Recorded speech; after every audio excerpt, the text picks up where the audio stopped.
लोकसभा चुनाव में लाभ हासिल करने के लिए भारतीय जनता पार्टी राम मंदिर का इतना प्रचार कर रही है।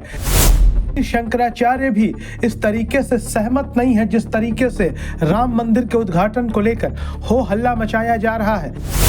पश्चिम बंगाल की मुख्यमंत्री ममता बनर्जी ने मंगलवार को राम मंदिर उद्घाटन के प्रचार में पूरी ताकत झोंकने को लेकर भारतीय जनता पार्टी की आलोचना करते हुए कहा कि वे आगामी लोकसभा चुनाव 2024 में लाभ पाने के लिए जानबूझकर ऐसा कर रहे हैं। ममता बनर्जी ने कहा, कुछ लोग मुझसे इस आयोजन पर मेरे रुख के बारे में सवाल कर रहे हैं। मैं केवल इतना ही कह सकती हूं कि मुझे और भी महत्वपूर्ण काम करने हैं। सबका अपना अपना धर्म और त्योहार है।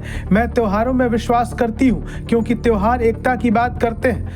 दक्षिण 24 परगना जिले के एक प्रशासनिक समीक्षा बैठक को संबोधित करते हुए मुख्यमंत्री ममता बनर्जी ने कहा कि भारतीय जनता पार्टी को जो कुछ भी करना है करने दीजिए, जैसे भी वो प्रचार करें करने दीजिए, लेकिन आप निश्चित रूप से अन्य धर्म के लोगों को नजरअंदाज नहीं कर सकते।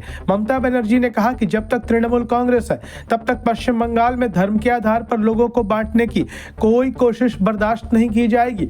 उन्होंने कहा कि भाजपा द्वारा तृणमूल कांग्रेस के खिलाफ केंद्रीय एजेंसियों को तैनात करने का एक बड़ा कारण एनआरसी और सीएए के खिलाफ तृणमूल का लगातार विरोध प्रदर्शन है। वहीं उत्तरामनाय ज्योतिष पीठ के जगत गुरु शंकराचार्य स्वामी अभिमुक्तेश्वरानंद सरस्वती जी महाराज ने राम मंदिर पर बड़ा बयान दिया है। उन्होंने कहा कि आधे अधूरे मंदिर में भगवान को स्थापित किया जाना न्यायोचित और धर्म सम्मत नहीं है। उन्होंने कहा कि हम प्रधानमंत्री नरेंद्र मोदी के विरोधी नहीं बल्कि हितैषी हैं, इसलिए सलाह दे रहे हैं कि शास्त्र सम्मत कार्य करें।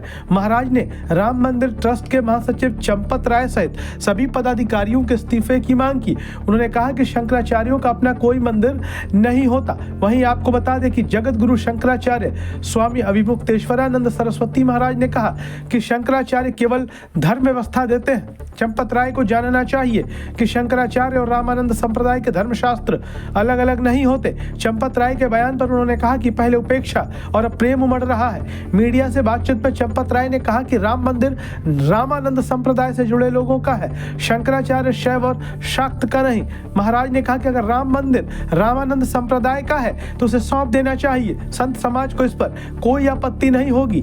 वहीं जगत गुरु शंकराचार्य स्वामी अभिमुक्तेश्वरानंद जी महाराज ने कहा कि चारों पीठों के शंकराचार्यों को कोई राग द्वेष नहीं है, लेकिन उनका मानना है कि शास्त्र सम्मत विधि का पालन किए बिना मूर्ति स्थापित किया जाना सनातनी परंपरा के लिए और सनातनी जनता के लिए उचित नहीं है। महाराज ने कहा कि पूर्व में तत्कालीन परिस्थितियों को देखते हुए बिना मुहूर्त के राम की मूर्ति को सन 1992 में स्थापित किया गया था, लेकिन वर्तमान समय में स्थितियां अनुकूल है। ऐसे में उचित मुहूर्त और समय का इंतजार किया जाना चाहिए था। वहीं शंकराचार्य ने कहा कि आधे अधूरे मंदिर में भगवान को स्थापित किया जाना न्यायोचित और धर्म सम्मत नहीं है। शंकराचार्य ने कहा कि निर्मोही अखाड़े को पूजा का अधिकार दिए जाने के साथ ही रामानंद संप्रदाय को मंदिर व्यवस्था की जिम्मेदारी दे दी जानी चाहिए।